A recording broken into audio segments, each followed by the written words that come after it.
Welcome to Bridging the Education Gap, the podcast where parents, teachers, and education leaders come together to share insights, stories, and strategies that connect learning at home and in school. Whether you're a parent navigating homework struggles, a teacher fostering classroom breakthroughs, or an education leader seeking innovative solutions, this is your space to learn, grow, and collaborate. Each week, we dive into real conversations about education, from tackling pain points to celebrating success stories, all with one goal: to bridge the gap and empower every child's learning journey. I'm your host, Jessica Shelley. Let's get started. Today, I'm thrilled to be joined by Dr. Natasha Crain, Assistant Superintendent of Curriculum and Instruction at Marshall ISD.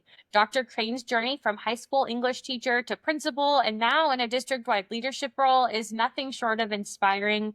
We'll be talking about her approach to curriculum, leadership, and building a strong school culture today that supports both students and staff. So, Dr. Crain, thank you so much for joining me today. Thank you for having me. Yeah, I want to dive into a little bit of your background first. And of course, as educators, there's always one reason why we go into education, or maybe multiple reasons, really. But you had mentioned that you always knew you wanted to be a teacher. So, what was it about school that captured your heart from such an early age? I just loved learning so much. I just remember as a child, my favorite toy to play with, my parents bought me this chalkboard. So every day I would come home and mimic what the teacher wrote on the board. During the summer, I would bring all my papers home and I would make all of my cousins play school with me, correct their mistakes. Make sure they had the best handwriting ever, all the things. I just really enjoyed learning. Lifelong learning, I think, is one of those kind of key threads that unites all of us educators. You've had experience teaching English and working with secondary and elementary school students, and even now leading district-wide curriculum. How has each stage in your career helped shape your understanding of effective teaching and learning? Wow. So my first job, I taught in a very rural school, not too far from Marshall, Karnak, Texas, Karnak ISD. And that just, my goal in coming here, to Karnak was to teach high school English. I was going to teach ninth grade and 10th grade and just move on my way. And so the principal looked at my certification. He was like, oh, you have a 6th through 12th certification. The high school was more like a secondary campus. So it was a 7th through 12th grade campus. So I wound up getting some middle schoolers, which was very new to me. So with that, he also then looked at my transcript and said, oh, you've had 4 courses of Spanish. You get to teach distance learning Spanish. And so, 20 something years ago, distance learning and online learning really was not the norm, but we made it work with Texas Tech, got those students through Spanish, and who knew that I would be a Spanish teacher as well. And then UIL coordinator, there was like all of those things encompassed my first year of teaching. And so that really, as I moved on, and I did get a chance to come back to my hometown in Longview and teach high school, but I had taught so many grade levels of English, like everything except for senior English. And so in Longview, I had the chance to teach ninth grade and 11th grade, but I had the opportunity to explore curriculum writing. And so I was the lead curriculum writer for ninth grade and 11th grade as I moved up to 11th grade. And so I really think that set the trajectory of curriculum and instruction, that pathway of understanding the idea of what you teach, what's taught, what's learned, what's assessed, and how all of that works together really kind of helped me move on with my career path and evolved into leadership. My first leadership opportunity was actually working in the curriculum and instruction department as a K through 12 language arts facilitator. Now with that job, it was K through 12, but they had them broken up. And I was literally the only person who'd had that level of secondary experience where I could speak to middle school and high school. And so sometimes you think, oh, this is just, the worst thing that can happen, or this is such a crazy opportunity. It comes back and you see how all of those things kind of work together really for your benefit. And so having that experience as my first year with all of those grade levels, plus the opportunity to write curriculum as a high school teacher, like I said, started in curriculum and that's really helped me move forward as an instructional leader. And now, as you are assistant superintendent of curriculum and instruction, the responsibilities for managing all the curricular elements of the district to span across many different areas now with, Right. fine arts to CTE, social emotional learning, in addition to like the core sort of subjects that we think of when we think of school. So can you walk us through like what does the typical day look like for you right now? Well, first of all, there's not a typical day because every day is different, which is why I have really enjoyed stepping into this role because I could have a day planned to visit classrooms on one day and do learning walks with principals and instructional coaches, train instructional coaches, train principals. The next day, I could be with fine arts and looking at music programs or looking at a theater class. The next day, I could be in assessments and really doing data digs and data analysis. It just varies. Making community partnerships, meeting with community partnerships, especially as we delve into CTE and our career pathways. So every day literally looks different. I think you maybe hinted at some of this already, or maybe I could infer, but what are some of those biggest challenges that you face in overseeing so many diverse different areas? And how do you kind of keep it all organized for yourself, but also for other stakeholders that are, interacting with the district? Well, I think, just really prioritizing and how to balance something I'm still learning. I tend to be a person who likes to like put a really, really pretty bow on things before I say I'm done for the day. And sometimes that could lead to, staying at work super late. But I like to feel confident that I'm leaving the day with all loose ends tied and that I'm able to start the day and ready for the next day. So I think just really trying to balance and prioritize what's important, really living by a calendar, even in my personal life, because I feel like my work life kind of bleeds into my personal life because if there's something going on at work, then no, that can't happen. So, and knowing when to value each one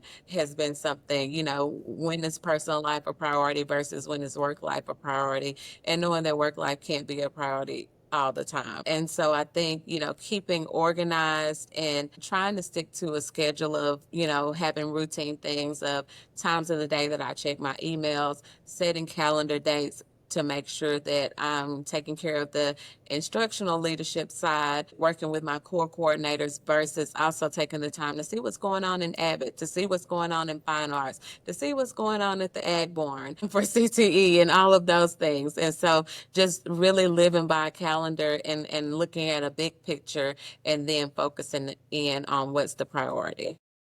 Yeah, and you had mentioned some, really strategic initiatives that you've implemented so far, like the Mavericks in Motion grant. So how do you engage the community and those additional stakeholders to make sure that the programs truly benefit students and you're able to make that impact even when you can't necessarily have full focus on Right. specific areas? Well, that's the key is really working with those community partnerships. Mavericks in Motion was sponsored by Marshall ISD Foundation. And so that was an opportunity for me to delve more into not so much the core content, but for me to delve more into PE and fine arts, which is something that I really haven't, had a lot of time to focus on in the past. And so we're just really thankful that the foundation saw that we were trying to have an attendance initiative, our district-wide attendance initiative that we're trying to support. And so we are about to embark on executing that Mavericks in Motion PE Fine Arts Fun Day. And so we have stations planned, and it's for any student K through 5 who has exceeded our attendance goal for their average daily attendance. And so we're just expecting that to be, a great 2 or 3 days. We've kind of spread it out over a few days so that each campus can have their full scope of enjoying all of the stations that we have planned. We've partnered with our high school students, so having them to help us as well as some other community volunteers. And so just reaching out to them and letting them see like these are the things that we're working on. They always want to know how they can come in and help. So they might not be able to help so much with tutoring or really knowing academics, but rewarding students, like who doesn't want to see a smile on a student's face? And so they're always excited to do those things. We also partner with Mission Marshall with our third grade reading initiative, and it's called Read to Ride. And so any third grader who meets their end of the year goal, their end of the year reading goal, they get a bicycle. And so we are about to celebrate that. I'm excited to be here in Marshall to celebrate 10 years of them sponsor to ride. And so there's just a lot of great things in this role that I get to participate in. And just the community partnerships is just this one of the great things, because it's just great to see the community coming together for student success. I love that too. And I think that speaks a lot to like the culture that you kind of seek to emulate and have like throughout all of the different departments that you're working with, and touching in of like what Yes. students are happening, or where's the staff with this, what's a potential partner that we could leverage. Talking a little bit about school culture and its importance, I think especially reflecting maybe on your time as a principal, what are some of those strategies that you use to build a thriving school culture from the ground up? And then maybe what are some of those ways that you foster some of the similar principles now from a district leadership role? So district leadership is so much different than being a principal. I was a principal for 7 years at an elementary campus. And so that was very family-like. And so just building that culture with being all inclusive and letting everyone on that campus have a voice. Some people hate faculty meetings, but I was a stickler for faculty meetings every week. And then as we got into the second semester, we would do bi-weekly, but just coming together as a team and getting to know each other, working together, talking out some of the problems and the challenges that we were having. I'm seeing it from one lens as a leader, and I'm always thinking globally, but I also need to hear those granular perspectives from teachers that are in the classroom, from paraprofessionals who are helping us with transitions across the campus. And so when we had those faculty meetings, everyone felt like they had a voice. And so I think building that campus culture of how do you come together as a team? How do you work through the challenges? I'm a leader. I'm not the leader. These are leaders amongst leaders. I just help facilitate. And so helping everyone see that what they have to contribute is important, as well as building in that culture with parents, families, community partnerships has been successful in building a positive campus culture, because we want parents to be involved in learning. We want the community to come in and support us and be involved in learning. So I think, providing all of those aspects is what really builds a great campus culture, and students feel loved, teachers feel valued, parents and community people, they feel heard. And so once you have all of those things working together, then we can all make sure that we're working towards that one goal, which is to make sure that every student that walks through the door is successful. My goodness, yes. So all about everyone who's involved around that little child that is sitting in that seat in that classroom,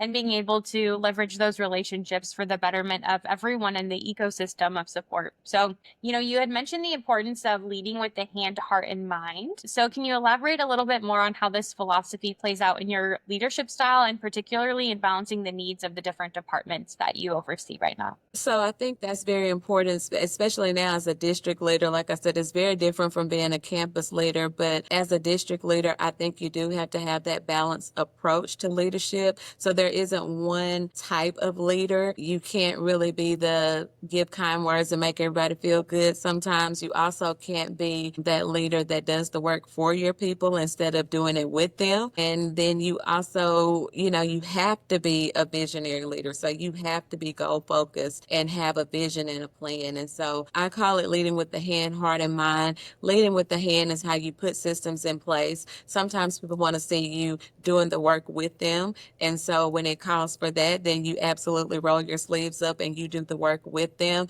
As a principal, I wasn't above cleaning the cafeteria tables. I wasn't above setting out chairs. At the same time, I'm very systems driven. So I wasn't above it because I know how I wanted it to look, first of all. So it would be a little bit of control too, probably, but it really had an important systems. And if people see how important those systems are to you, and they see that you're willing to model what that looks like and what that explanation is, Brene Brown says clear is kind. So having those clear expectations is really leading with the hand. And then when there are times where you show appreciation, you celebrate the big wins, you celebrate the small wins. That is leading with the heart and showing empathy. On a personal note, when, staff members are having some personal issues and you allow them to focus on that and ask them to come back to the work when they have taken care of themselves or perhaps their family, I think really people appreciate that because they know I have high expectations, but when I can also show that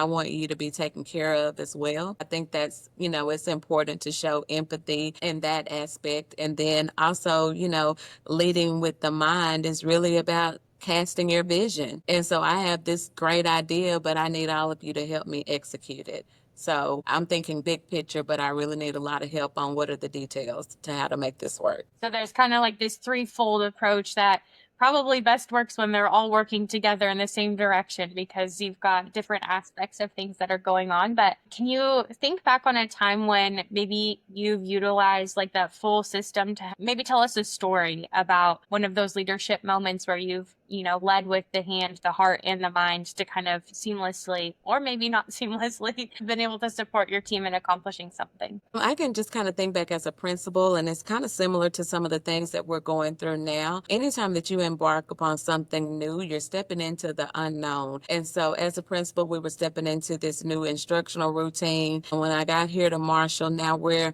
really looking at all of our instructional resources, our instructional routines. And so, there is going to be a lot of change in the upcoming year. So, it's kind of the same thing, but on a much more global aspect as a district leader. Leading with the hand is really being clear on, this is the direction that we're going. These are the things that need to happen, giving them timelines on, what you're expecting to happen and when. But the leading with the heart is really telling why. Why am I passionate about this change that needs to happen? So I'm going to give you the data with the strategy part and the strategically, but I'm also going to tell you why. If we can make this change and if we can execute this implementation, then this is the result that we want to see with our students. People often think about education, it's just like a somewhat of an organization, but it really is a kid's business. And so, when you're thinking in terms of business, sometimes, the business is the business. And so that's where those systems come in. But at the same time, as we start to navigate that and I start to see the challenges, then that's where I can show empathy because I am the leader, but I don't have all the answers. And so I would always tell my teachers in that elementary setting, number one, I've never been an elementary teacher. So I can give you a suggestion. We can collaborate. We can talk about it, but I can't give you the absolute answer. But I would love for you to take a risk. If it doesn't work or if we mess up, we come back to the drawing board. But having that safe space for them to feel like they can take a risk without any repercussions for that, or, no one is a failure. We're just trying and it's all a lesson learned. And so how are we modeling that for our students? Students are going to make mistakes. They're not going to get 100 every time. And so we all certainly will miss the mark, but it's about our continued and collaborative effort that's going to make this work. And so, really explaining why is leading, with that visionary aspect, leading with the mind and having that vision. So explaining that to them and telling them this is the goal and really setting some milestones for them and some timelines and always celebrating. So once we reach this milestone, it's worth the celebration. But from a D to a B rating, there was a lot of not so celebratory things that happened along the way. But anytime there was something small that we could celebrate, a win, a growth point for whether it was a student or whether it was a grade level, and just making sure that, we are seeing progress, showing them the different ways that we're growing, specifically as we're starting a new math curriculum this year. And so as soon as I leave here, I'm about to talk to principals about that timeline and, how we're going to get started and what they can do from now until the end of the year. But leading that conversation with the why. So setting that vision first and helping them understand why we're doing it. The timeline is, this is the implementation process, but getting in there with them and making sure that I attend every single training and meeting with them is what's really going to make the difference, because I'm not just giving them something and expecting them to execute. I'm in the trenches with them. I love that positioning and like that vision, right? Like it is a team effort. We're all moving together.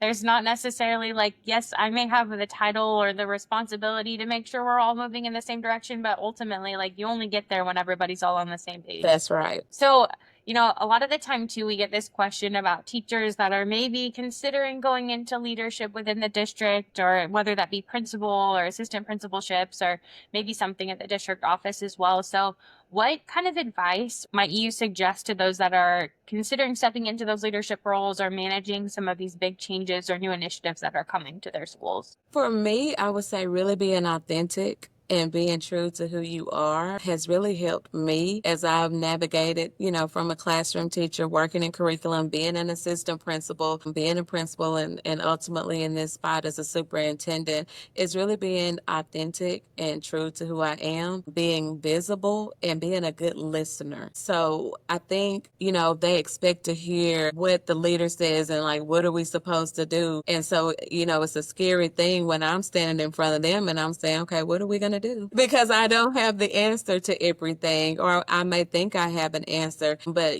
taking the time to listen so that I have a great perspective of what we need and the direction that we're going.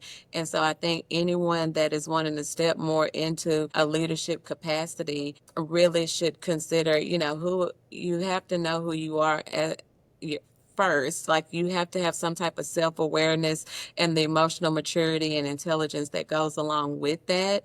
But also you have to be willing to listen and be inclusive and collaborate, and collaboration is probably the best thing to get everyone on board, and this is the guideline, but that doesn't mean that, everything is written in stone.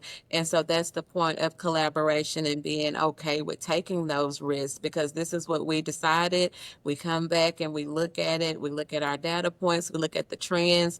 We look at how our students are responding. We look at how our families are responding. And if we need to come back to the drawing board, we can't be afraid to have that openness to listen and consider other perspectives, and just being as transparent as possible. I think as you get higher into leadership, that you kind of feel like you can't share everything, and certainly you cannot. But the more you're able to be transparent and say, this is what we're facing now. I don't have the answers to everything, but hopefully I will find them. Hopefully we will get a final decision as to how we can move forward. But in the meantime, this is what we're going to hold true to. And so I think people really appreciate that part of communication, where the leader is transparent, where the leader is just really being authentic and also willing to hear from them to make sure that the best decision is made for students. My gosh, I think that's great advice for like new teachers or people that are moving into new roles, whether it's assistant principal, principalship,